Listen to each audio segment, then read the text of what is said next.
Let me talk to you a little bit about the way Goddard explains reality and our experience.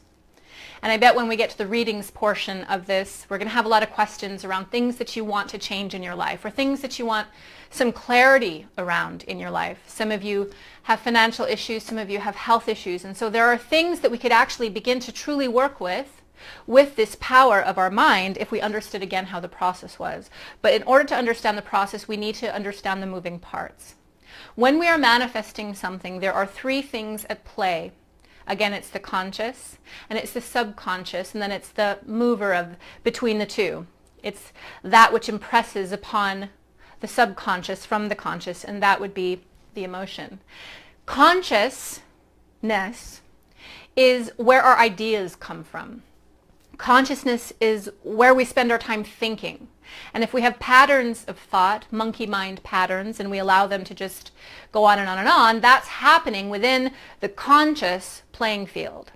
The subconscious, alternatively, exists within us on a much deeper level, and I think is very hooked into divine higher self-consciousness. But it's through the subconscious, not the conscious, that all things come into being within the existence. It is the animator of what the conscious actually thinks about.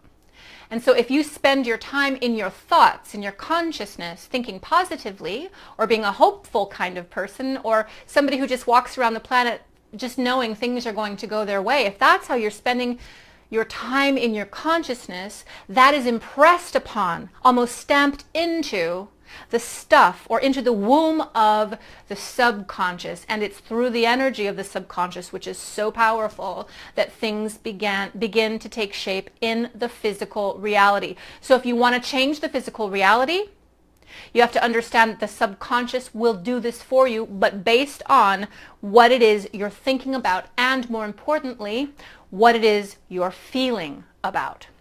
And the subconscious takes the impression based on the energy of the feeling that delivers it. So in your mind, you can be saying, I am healthy, wealthy, and wise.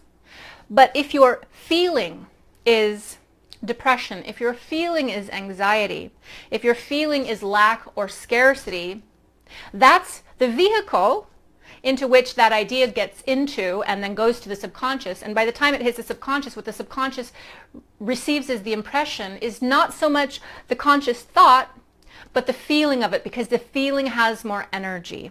If you align the feeling with the conscious thought, the idea, that creative impulse that you think with the mind, with the feeling, and sustain the feeling, that's how you make the lasting impression on the subconscious. And that's what we all need to do. We need to find a way to feel in ourselves how we would like to experience the world. And so if you'd like to experience the world with your soulmate or a partner, then you need to live now in the energy of already being that.